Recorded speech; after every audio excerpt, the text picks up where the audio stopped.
ધોરણ 11 કાવ્ય નંબર 5 છપ્પા ઉખાણા. કવિ છે અખો. એમનો સમય 17મું શતક પૂર્વાર્ધ. સૌ પહેલાં કવિ અખાના વિશે પરિચય જોઈશું. અખા ભગત મૂળ અમદાવાદ પાસેના જેતલપુરના વતની હતા અને જ્ઞાતિએ સોની હતા. તેઓ વેદાંતી કવિ છે. ગુજરાતના જ્ઞાનમાર્ગી કવિઓમાં તેઓ શ્રેષ્ઠ છે. તત્વજ્ઞાન અને કવિતાનું સુભગ સમન્વય તેમની કવિતામાં સુપેરે પ્રગટ થતો જોવા મળે છે. અખા ભગત મૂળ અમદાવાદ પાસેના જેતલપુર ગામના વતની હતા. જ્ઞાતિએ તેઓ સોની હતા. કવિ પાસેથી જે કૃતિઓ મળે છે એમાં જ્ઞાન છે એ મુખ્ય કેન્દ્રમાં છે. જ્ઞાનમાર્ગી કવિઓમાં અખા ભગતનું નામ શ્રેષ્ઠ છે. તેમની કવિતાઓમાં તત્વજ્ઞાન અને એમની કવિતાઓનો એક સરસ મજાનો સમન્વય એમની કવિતામાં જોવા મળે છે. સાથે સાથે એમની કૃતિઓમાં એમના જીવનમાં જે કાંઈ પણ એમણે અનુભવો મેળવ્યા છે એ અનુભવોમાંથી મળતો જ્ઞાન છે એ જ્ઞાન એમની કવિતાનું આભૂષણ છે.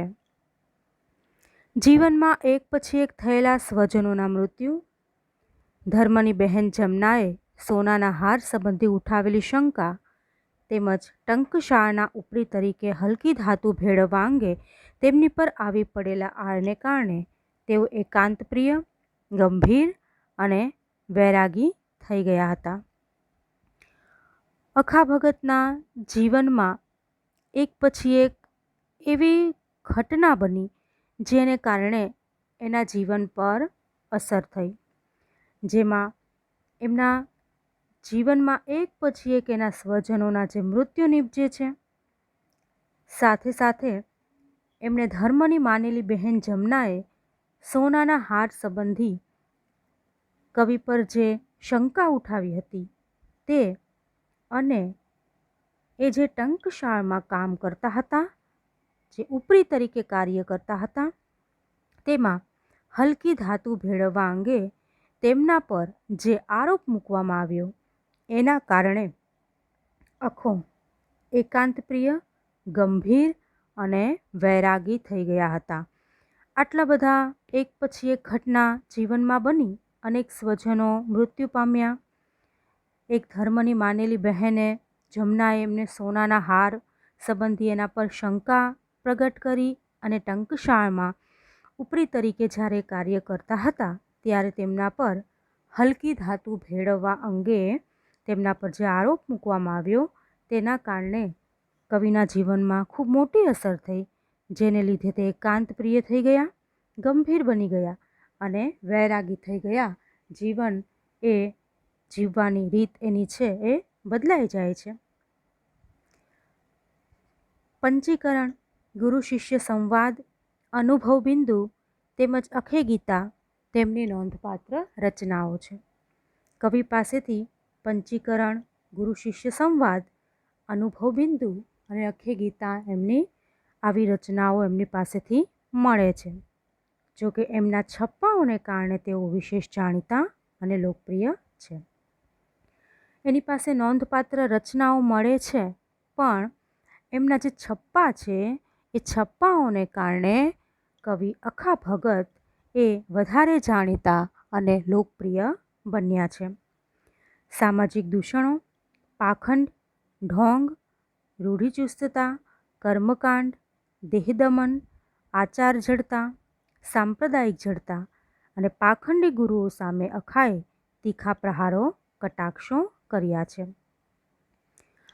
સમાજની અંદર જે દૂષણો, આ સિવાય પાખંડ, ઢોંગ, સમાજની અંદર વધતી જતી રૂઢિચુસ્તતા, કર્મકાંડ, અનેક પ્રકારની આવી જુદી જુદી સમસ્યાઓ, પાખંડી ગુરુઓ, ત્યાર પછી તો કે સાંપ્રદાયિક જડતા, જુદા જુદા પ્રકારના આવી સમસ્યાઓ પર અખાએ તીખા પ્રહારો કર્યા છે, કટાક્ષો કર્યા છે.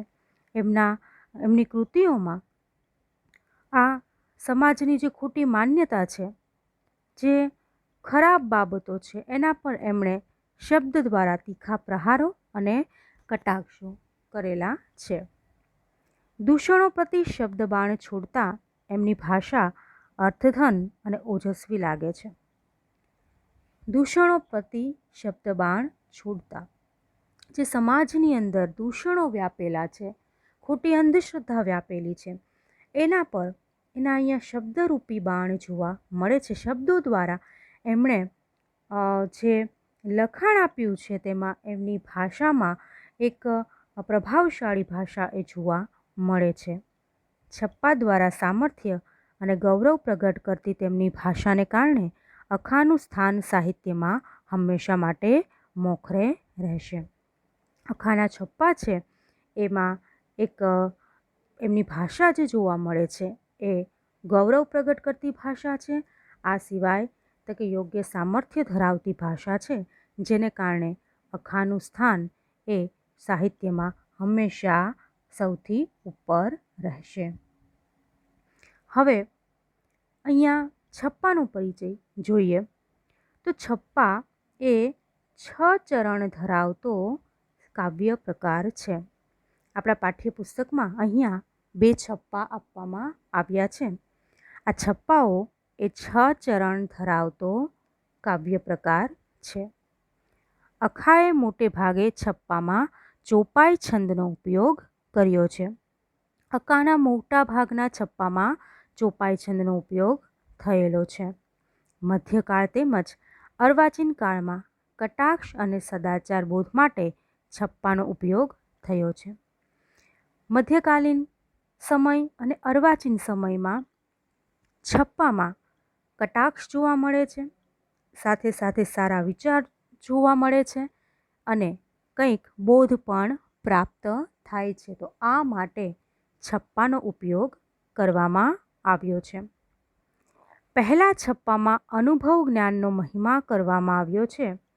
કવિએ અનુભવરૂપી પાંખ જેમની પાસે છે તેમણે સંસારની આટીઘૂટીથી ડરવા જેવું નથી એ વાત ઉંદર અને પંખીના દૃષ્ટાંત દ્વારા સમજાવી છે. પહેલા છપ્પાની વાત કરીએ તો પહેલા છપ્પામાં કવિ અનુભવની વાત કરે છે, જ્ઞાનની મહિમા દર્શાવે છે. જે વ્યક્તિને જ્ઞાનનો અનુભવ હોય એવા એટલે કે અનુભવરૂપી પાંખ જેની પાસે હોય તેમણે સંસારની આંટીઘૂટી, સંસારની સમસ્યાથી, સંસારની વિટંબણાથી ડરવા જેવું નથી. આ વાત કવિ ઉંદર અને પંખીના ઉદાહરણ દ્વારા સમજાવે છે. અને બીજા છપ્પામાં ભાષાને ગૌણ ગણી ભાવનાનું મૂલ્ય કરવામાં આવ્યું છે. બીજા છપ્પામાં કવિએ ભાષાને મહત્ત્વ ન આપવું પણ ભાવનાને મહત્ત્વ આપવું, લાગણીનું મહત્ત્વ આપવું, આવું મૂલ્ય દર્શાવ્યું છે. યુદ્ધમાં ભાષાથી નહીં પણ બળથી જ જીતાય છે. આગળ કવિ કહે છે કે કોઈ યુદ્ધ થતું હોય અને યુદ્ધના મેદાનમાં કોઈ યોદ્ધો હોય એ ભાષાથી નહીં પણ પોતાની પરાક્રમથી લડતો હોય છે. તો પરાક્રમથી એટલે કે બળથી જ જીતી શકાય છે. શિષ્ટ એવી સંસ્કૃત ભાષા સામે પ્રાકૃત તળબોલીની અર્થક્ષમતા ચીંધી આપતો અખો મૂળાક્ષરના 52 અક્ષરથી ઘેરાયેલા સંસારથી મુક્ત થઈ પરમ તત્વરૂપી 53માં અક્ષરને આરાધવાની અનુભવજન્ય વાત કરે છે. ત્યાર પછી અખો કહે છે કે આપણી શિષ્ટ એવી સંસ્કૃત ભાષાની સામે આપણી જે પ્રાકૃત ભાષા છે એટલે કે આપણી કે લોકભાષા છે એ લોકભાષાની ક્ષમતા પણ બતાવે છે. સાથે સાથે કહે છે કે મૂળાક્ષરના આપણા જે કક્કાવારીના મૂળાક્ષરના 52 અક્ષર છે એમાંથી જે ઘેરાયેલો સંસાર છે એનાથી આપણે મુક્ત થઈ અને આપણે પરમ તત્વરૂપી આપણું જે 53મું મૂળાક્ષર ધરાવતું એટલે કે અહીંયા આપણા ઈશ્વરને આરાધવાની અનુભવજન્ય વાત અહીંયા કવિ કહે છે. હવે આપણે અહીંયા આપણા છપ્પા વિશે વાત કરીશું. પહેલો છપ્પો છે, આવી નગરમાં લાગી લાય, પંખીને શો ધોકો થાય, ઉંદર બિચારા કરે શોર, જેનું નહીં ઉડવાનું જોર, અખા જ્ઞાની ભયથી કેમ ડરે, જેની અનુભવ પાંખ આકાશે ફરે.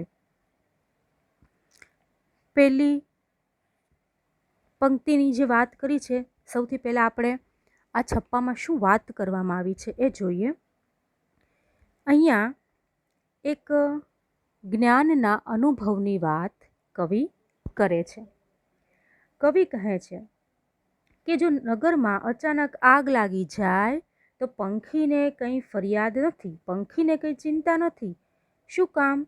તો કે જો આગ લાગે તો પંખી છે એની પાસે પાંખ છે અને પાંખથી એ ગમે ત્યાં ઉડીને જઈ શકે છે. પણ પાંખ વગરના જે ઉંદર છે એ ઉંદર ઉડીને કંઈ જઈ શકતા નથી. એટલે ઉંદર છે એ બિચારા શોરબકોર કરે છે, એટલે કે એની પાસે ઉડવાની ક્ષમતા નથી. તો કવિ અહીંયા ઉંદર અને પંખીના દૃષ્ટાંત દ્વારા આપણને કહે છે કે જે માણસમાં જ્ઞાન નથી એવો માણસ સંસારની મુશ્કેલીવાળી જે આગ છે એમાંથી બચી શકતા નથી, પણ તે ડરી જાય છે અને ઉંદરની જેમ શોરબકોર કરે છે. જ્યારે જ્ઞાન ધરાવતા વ્યક્તિ પંખીની જેમ ફરિયાદ કરતા નથી અને સંસારની જે તકલીફો છે એનાથી ડરતા પણ નથી. આવી વાત કરવામાં આવી છે. પ્રથમ પંક્તિમાં વાત કરી છે, આવી નગરમાં લાગી લાય, પંખીને શો ધોકો થાય. હવે અહીંયા આપણી સામે શબ્દ છે લાય. લાય શબ્દનો અર્થ છે આગ અને બીજો શબ્દ છે ધોકો. ધોકો શબ્દનો અર્થ છે ચિંતા અથવા તો ફરિયાદ. આવી નગરમાં લાગી લાય એટલે કે એક નગરમાં આગ લાગી છે. એક નગરમાં આગ લાગી છે, પંખીને શો ધોકો થાય. ધોકો એટલે ફરિયાદ અથવા તો ચિંતા. તો પંખીને કોઈ પ્રકારની ચિંતા થતી નથી. એક નગરમાં આગ લાગી છે પણ પંખીને કોઈ પણ પ્રકારની ફરિયાદ નથી, ચિંતા નથી. ઉંદર બિચારા કરે શોર, જેનું નહીં ઉડવાનું જોર. અહીંયા એક શબ્દ છે શોર. શોર શબ્દનો અર્થ છે અવાજ અને જોર શબ્દનો અર્થ છે તાકાત અથવા તો શક્તિ. ઉંદર બિચારા કરે શોર, જેનું નહીં ઉડવાનું જોર. હવે આગ લાગી છે તેનાથી પંખીને તો કંઈ ચિંતા નથી, ફરિયાદ નથી, પણ ઉંદર છે એ બિચારા શોરબકોર કરી રહ્યા છે. ઉંદર છે એ શોરબકોર કરી રહ્યા છે, જેનું નહીં ઉડવાનું જોર. જોર એટલે શક્તિ અથવા તો તાકાત. ઉંદર છે એ બિચારા શોરબકોર કરી રહ્યા છે કારણ કે તેની પાસે ઉડવાની તાકાત નથી, એની પાસે પાંખ નથી, એટલે એની પાસે ઉડવાની તાકાત નથી. અખા જ્ઞાની ભયથી કેમ ડરે, જેને અનુભવની પાંખ આકાશે ફરે. હવે અહીંયા ભય એટલે કે ડર, કેમ એટલે કે શા માટે, અનુભવ પાંખ એટલે અનુભવરૂપી પાંખ. કેવા અનુભવની વાત છે? તો કે જ્ઞાનના અનુભવની વાત છે. જેની પાસે અનુભવની પાંખ છે, જેની પાસે જ્ઞાનના અનુભવની પાંખ છે, એની વાત કરવામાં આવી છે. અખા જ્ઞાની ભયથી કેમ ડરે. અખો કહે છે કે જે વ્યક્તિ જ્ઞાની છે એ વ્યક્તિ ભયથી શું કામ ડરે? જેની અનુભવ પાંખ આકાશે ફરે. એટલે જે પોતાની અનુભવરૂપી પાંખથી આકાશમાં ફરે છે. જેની પાસે જ્ઞાન છે એ ભયથી શું કામ ડરે? જેની પાસે જ્ઞાન છે એ પોતાના અનુભવરૂપી પાંખથી આકાશમાં ફરી શકે છે. એટલે કે સંસારની જે તકલીફ છે, સંસારની વિટંબણાઓથી આવા લોકો ડરતા નથી. તો અહીંયા શરૂઆતમાં વાત કરી આપણે આ છપ્પાનો સાર જોઈએ તો નગરમાં અચાનક આગ લાગી છે અને પંખીને સહેજ પણ ચિંતા નથી, પંખીને જરા પણ ફરિયાદ નથી, કેમ કે પંખી જો આગ લાગે તો આગથી બચવા માટે એની પાસે પાંખ છે, તો એ ગમે તે જગ્યાએ ઉડીને જઈ શકે છે. પણ ઉંદર છે એની પાસે કોઈ પાંખ નથી, એટલા માટે ક્યાં જાય? તો ઉંદર છે એ શોર બકોર મચાવી રહ્યા છે. એની પાસે પંખીની જેમ ઉડવાની તાકાત નથી. એટલે અહીંયા કવિ આખો ઉંદર અને પંખીના ઉદાહરણ દ્વારા આપણને એ સમજાવે છે કે અહીંયા ઉંદરને અજ્ઞાની કહેવામાં આવ્યો છે અને પંખીને જ્ઞાની વ્યક્તિનું રૂપ આપવામાં આવ્યું છે કે અજ્ઞાની માણસ પાસે જો અનુભવ ન હોય તો સંસારની જે મુશ્કેલીવાળો સમય હોય એમાંથી તે બચી શકતા નથી. તેઓ અજ્ઞાની વ્યક્તિ ડરી જઈ અને ઉંદરની જેમ શોર બકોર કરે છે. પણ જે વ્યક્તિને પાસે જ્ઞાન છે એવા વ્યક્તિ પંખીની જેમ કોઈ પ્રકારની ફરિયાદ નથી કરતા, કારણ કે જેની પાસે જ્ઞાન છે એ સંસારની તકલીફ, સંસારની વિટંબણાઓથી ડરતા નથી, કેમ કે એની પાસે અનુભવની પાંખ છે અને એ પાંખથી એ આકાશ સુધી, જ્ઞાનના આકાશ સુધી, જ્ઞાનરૂપી આકાશ સુધી પહોંચી શકે છે. તો અહીંયા અનુભવ જ્ઞાનને લીધે વ્યક્તિ સારું જીવન પસાર કરી શકે છે. અને આ છપ્પામાં કહેવામાં આવ્યું છે કે અનુભવ જ્ઞાનથી સંસારની દરેક પ્રકારની મુશ્કેલી, દરેક પ્રકારની વિટંબણાઓમાંથી આપણે ઉગરી શકીએ છીએ. તો પ્રથમ છપ્પામાં જ્ઞાનરૂપી અનુભવની વાત અહીંયા ઉંદર અને પંખીના ઉદાહરણ દ્વારા આપણી સામે મૂકી છે.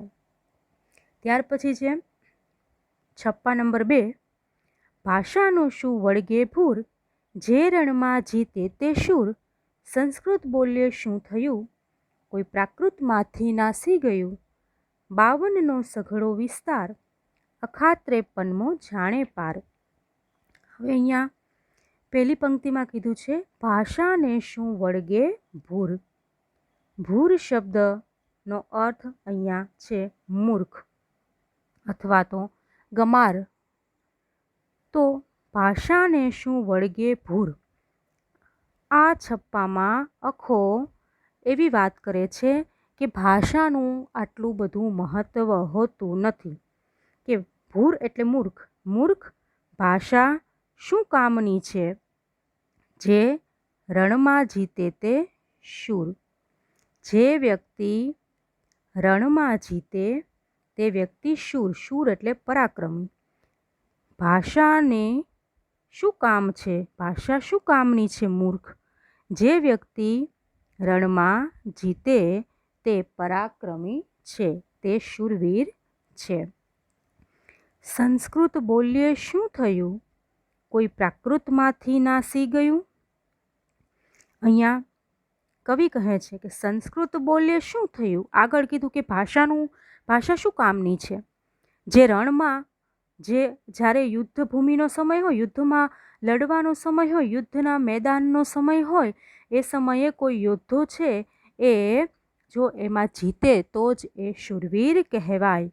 સંસ્કૃત બોલ્યે શું થયું, એટલે અહીંયા કીધું કે સંસ્કૃત ભાષા બોલવાથી શું થઈ ગયું, એટલે તો કે સંસ્કૃત ભાષા સારી રીતે બોલતા ન આવડતી હોય તો શું થયું, કોઈ પ્રાકૃતમાંથી નાસી ગયું. પ્રાકૃત ભાષા એટલે તો કે સંસ્કૃતમાંથી જ ઉતરી આવેલી એક ભાષા છે, જેને આપણે એક લોકભાષા છે જે સંસ્કૃતમાંથી જ ઉતરીને આવેલી છે, પણ એ સંસ્કૃત જેવી ન હોય, એમાં થોડું ઘણું ભૂલ ભરેલી પણ એ હોઈ શકે. તો આવી પ્રાકૃત ભાષાની વાત અને સંસ્કૃતની વાત કરી છે કે સંસ્કૃત ન આવડતું હોય તો શું થયું, તો કોઈ પ્રાકૃત ભાષા હોય એટલે કે આપણી લોકભાષામાં પણ આપણે આપણી ભાવના રજૂ કરી શકીએ. આ છપ્પામાં અહીંયા કવિ મૂળ તો જોઈએ તો વાત યુદ્ધમાં ભાષાથી નહીં પણ બળથી જીતાય છે એવી વાત કરે છે, એટલે અહીંયા ભાવનાનું મૂલ્ય છે એ અહીંયા કવિએ મૂક્યું છે કે આપણને સંસ્કૃત ભાષા બોલતા ન આવડતી હોય તો શું થયું, આપણે પ્રાકૃત ભાષા એટલે આપણી લોકભાષામાં પણ આપણે આપણી ભાવના રજૂ કરી શકીએ છીએ. 52નો સઘળો વિસ્તાર, અખા 53મો જાણે પાર. હવે અહીંયા 52નો સઘળો વિસ્તાર, અહીંયા જે 52 શબ્દ વાપર્યો છે એનો અર્થ શું છે? તો કે આપણા જે કક્કાવારીના મૂળાક્ષરો છે એના 52 અક્ષર છે. તો આપણા જે મૂળાક્ષરના 52 અક્ષર છે એ 52 અક્ષરમાં સઘળો વિસ્તાર એટલે આપણો આખો સંસાર છે એ વિસ્તરેલો છે. આપણી જે આ જે 52 મૂળાક્ષર છે એની અંદર આપણો આખો સંસાર છે એ સંસાર વિસ્તરેલો છે. પણ અખા 53મો જાણે પાર, અખા 53મો જાણે પાર. એટલે અહીં કવિ કહે છે કે જેમ મૂળાક્ષરના 52 અક્ષરમાં આપણો આખો સંસાર વિસ્તરાયેલો છે, આપણે તેમાંથી મુક્ત થઈ અને આપણે 53મો જાણે પાર, એટલે અહીંયા કીધું છે આપણો જે 53મો જે મૂળાક્ષર છે એની તમે આરાધના કરો. એટલે અહીંયા આપણું 53ના મૂળાક્ષરની વાત કઈ કરી છે? તો કે આપણા જે પરમ તત્વરૂપી ઈશ્વર છે એ ઈશ્વરને અહીંયા 53મો મૂળાક્ષર તરીકે ઓળખવામાં આવ્યા છે કે પરમ તત્વરૂપી 53મા અક્ષર ઈશ્વર આપણા પરમાત્માની આપણે આરાધના કરીએ તો આપણો બેડો પાર થઈ જાય, એટલે કે આપણે આ સંસારમાંથી મુક્ત થઈ જઈએ. બીજા છપ્પામાં જે વાત કરી છે એમાં અહીંયા કવિ કહે છે કે ભાષાને આપણે, અહીંયા પહેલાં તો મૂર્ખ શબ્દ વાપર્યો છે કે હે મૂર્ખ, આપણે ભાષા આપણને સારી રીતે બોલતા ન આવડતી હોય તો શું થઈ ગયું? જે રણમાં જીતે, જે વ્યક્તિ યુદ્ધના મેદાનમાં જીતે, બહાદુરીથી લડે છે એ જ વ્યક્તિ શૂરવીર ગણાય છે. અને ત્યાર પછી વાત કરી છે કે સંસ્કૃત ભાષા છે એ આપણને બરાબર ન આવડતી હોય તો શું થઈ ગયું? આપણે પ્રાકૃત ભાષામાં એટલે કે લોક ભાષામાં આપણે આપણી ભાવના રજૂ કરી શકીએ. અને એટલે અહીંયા ભાષાને બધું મહત્ત્વ આપવાની વાત કરવામાં નથી આવી, માત્ર ને માત્ર ભાવનાની વાત કરવામાં આવી છે કે જેમ યુદ્ધના મેદાનમાં યુદ્ધ ભાષાથી નહીં બહાદુરીથી લડે તો એ પરાક્રમી કહેવાય, એવી રીતે ભાષા મહત્ત્વની નથી. અહીંયા ઉદાહરણ આપ્યું છે કે રણની અંદર એટલે કે યુદ્ધના મેદાનની અંદર કોઈ વ્યક્તિ શૂરવીરતાથી લડે તો જેને શૂરવીર કહેવાય છે. એવી રીતે ભાષા મહત્ત્વની નથી, પણ ભાષા દ્વારા રજૂ કરવામાં આવતી ભાવનાનું મૂલ્ય છે એનું મહત્ત્વ છે. કે જીવનનો આપણો જે મૂળાક્ષરના 52 અક્ષર પર આપણું જીવન આખું ચાલે છે, પણ એનાથી વધારે આપણું 53મું અક્ષર જે છે એ છે પરમાત્મા. એ પરમાત્માને આપણે જો આપણે પરમાત્માને મહત્ત્વ આપીએ એટલે કે અહીંયા 53મા અક્ષરરૂપી પરમાત્માને આપણે જાણીએ તો આપણે આ સંસારમાંથી મુક્ત થઈ શકીએ, એટલે કે આપણો બેડો છે એ પાર થઈ જાય.